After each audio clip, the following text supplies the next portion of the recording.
ఫిబ్రవరి 13న జరిగిన 13వ జాతీయ పార్లమెంటరీ ఎన్నికలలో బంగ్లాదేశ్ నేషనాలిటీ పార్టీ అఖండ విజయం సాధించి అధికారంలోకి వచ్చింది. దాదాపు 20 ఏళ్ల విరామం తర్వాత ఆ పార్టీ మళ్లీ ప్రభుత్వాన్ని ఏర్పాటు చేస్తోంది. తాజా ఎన్నికల్లో తారిక్ నేతృత్వంలోని బీఎన్పీ 212 సీట్లను గెలుచుకుని అద్భుత మెజారిటీ సాధించింది. ఇది 2024లో జరిగిన ప్రజా తిరుగుబాటు తర్వాత జరిగిన మొదటి ఎన్నికలు. ఇక బంగ్లాదేశ్లో బీఎన్పీ ఎన్నికల చరిత్రను పరిశీలిస్తే ఖలీదా జియా నాయకత్వంలో 2001 అక్టోబర్ నుండి 2006 అక్టోబర్ వరకు బీఎన్పీ చివరిసారిగా పూర్తి కాలం అధికారంలో ఉంది. సో ఈ పార్టీ 1979, 1991, ఫిబ్రవరి 1996 అలాగే 2001లో జరిగిన సాధారణ ఎన్నికల్లో కూడా విజయం సాధించింది. కొద్ది రోజుల క్రితమే ఖలీదా జియా అనారోగ్యంతో మరణించారు. దాంతో ఆమె కుమారుడు తారిక్ రెహమాన్ పార్టీ పగ్గాలు స్వీకరించారు. ఆయన నేతృత్వంలోని ఇప్పుడు బీఎన్పీ భారీ విజయం సొంతం చేసుకుంది.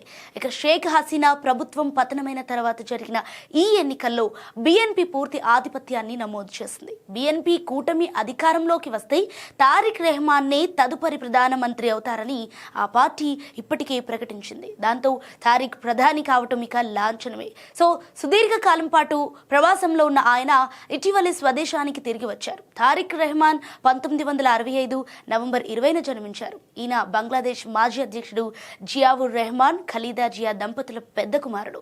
1980వ దశకం చివరిలో రాజకీయాల్లోకి ప్రవేశించిన ఆయన 2001, 2006 మధ్య కాలంలో తల్లి ప్రధానిగా ఉన్న సమయంలో పార్టీలో అత్యంత ప్రభావవంతమైన నాయకుడిగా ఎదిగారు.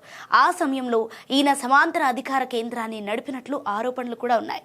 అయితే 2007లో అవినీతి ఆరోపణలపై అరెస్ట్ అయిన తారిక్ 2008లో వైద్య చికిత్స నిమిత్తం లండన్కు వెళ్లి అక్కడే దాదాపు 17 ఏళ్లు స్వీయ ప్రవాసంలో గడిపారు. అక్కడి నుండే పార్టీ కార్యకలాపాలను పర్యవేక్షించేవారు. షేక్ హసీనా ప్రభుత్వం హయాంలో మనీ లాండరింగ్ కేసు, 2004 నాటి గ్రెనేడ్ దాడి కేసులో ఆయనకు శిక్షలు పడ్డాయి. అయితే 2024లో హసీనా ప్రభుత్వం కూలిపోయాక బంగ్లాదేశ్ కోర్టులు ఈయనపై ఉన్న అన్ని ప్రధాన కేసులను కొట్టివేసి నిర్దోషిగా ప్రకటించాయి. ఇక 2025 డిసెంబర్లో లండన్ నుండి తిరిగి వచ్చిన తారిక్ రెహమాన్కు బంగ్లాదేశ్లో భారీ స్వాగతం లభించింది.